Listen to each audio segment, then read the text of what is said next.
Good evening, everyone, and a new class of the Hall of Fame has been announced here tonight. We get an opportunity to talk about their careers and talk with them. It is an honor to be here. And Howard, an honor that we're going to get an opportunity tonight to honor Drew Brees, Larry Fitzgerald, Luke Kuechly, Adam Vinatieri, and Roger Craig.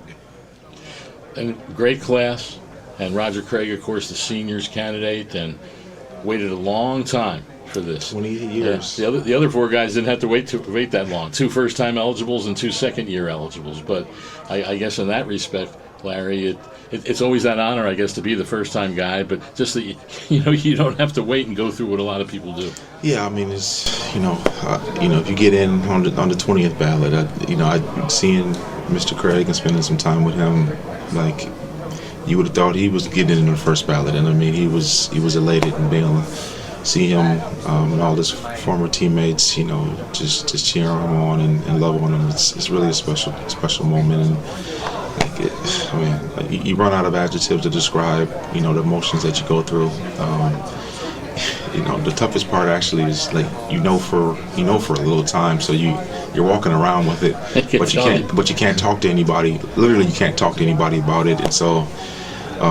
It's like you keeping this big secret that you want to share because you're so very proud of the things that you've accomplished, and I'm glad I can just like talk freely about my emotions and my feelings, and thank the men who vote for you and think well enough of you to put you in the most prestigious Hall of Fame and group of men that you could ever be a part of.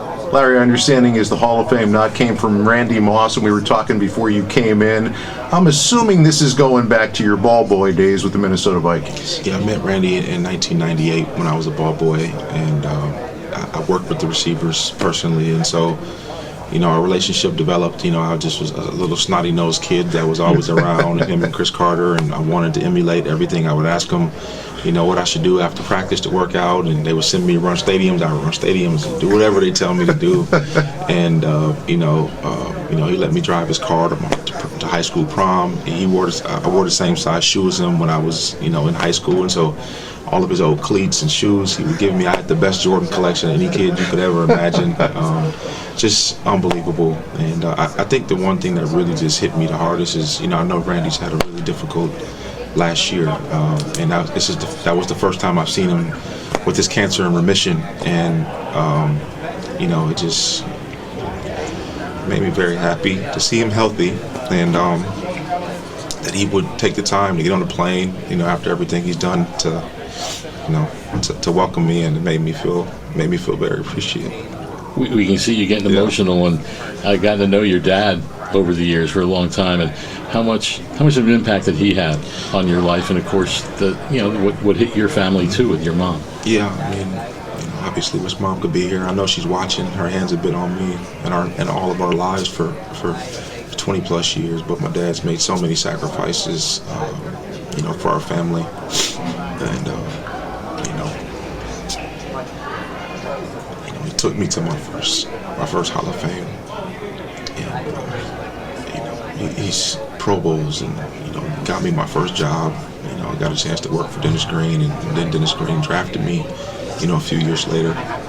It's so many people have played an important role, but none more important than my father, and I was really happy to be able to share this moment with him tonight. I go back to watching your career, watching you play, and I think everybody, when they flash back, goes back to the year that you guys went to the Super Bowl, because there literally was nothing you could not do in the course of that postseason. That's not true. I couldn't tackle James Harrison. I knew you were going to say that. I couldn't get him down like tackling the refrigerator. Antron Roll got in your way, though. Yeah. Right. When you get into a spot like that as a player, I don't know that many people get the opportunity to feel like Steph Curry being able to hit every shot, Tiger Woods being able to drain every putt. Did it feel like that the game was slower, that you could get open, that you were catching every ball coming your way? Yeah, honestly, that was the first time I'd been in like an extended state of flow, right? I felt like, I finished the season against Seattle. It was our last regular season game, and I had a big game. It happened to be, I believe, I think it was Mike Holmgren's last game, and we went out and played really well. And then the next game against Atlanta, I don't know, I got off to a little bit of a slow start, and then I just kind of came playing really well later in the second half, and then we go to Carolina and Philadelphia, and then extended into the Super Bowl, and then it even extended into the playoffs, into the Pro Bowl, and I won the Pro Bowl MVP the week after, and I was like, I need to buy a lottery ticket, or something. I mean, I'm on a roll right now. Go to Vegas. I need to do something. I'm on a hot streak, and I've had other times where I've had games or 2 games in a row, but never like a 5-week stretch where I just felt like I don't know. I just feel like I couldn't miss. And it's a great feeling to be in. And, it couldn't happen in a better time. It would have sucked if it was like a preseason 4-week run, right? Nobody. We know that guys, when they come into the league, the Hall of Fame probably doesn't even enter their mind. That's way in the future. Howard, when you get in the National Football League, you just want to survive. You just want to get some catches. If you're lucky, maybe make a Pro Bowl, get to a second contract. These are the things you're thinking at 20, 21 years old, right? And then every year you keep stacking, year after year after year. And I think it didn't really cross my mind until probably got to about year 14, year 13. You're looking at the numbers, you're kind of looking at the greats, all from past errors, and you're starting to think, wow, man, if I can put another 3-4 years together, a good quality ball, man, I might have the resume to maybe get into the conversation, right? And you keep stacking year after year after year, and you never really know if you've done enough, right? It's like it's the hardest thing for you to walk away from, when your skills start to diminish and you're wondering, like, have I done enough to convince people? And then you also think, if I'm not playing well at the end of my career, is this what people are going to remember me as, this diminished version of myself, or will they remember me at the heights of my power? All of these things are playing tricks on your mind as you kind of evaluate the end process, right? And so it's a really wild ride. It's a lot of fun. It's euphoric, right? So many wonderful experiences and teammates and coaches, and oh man, it brings back a lot of wonderful memories.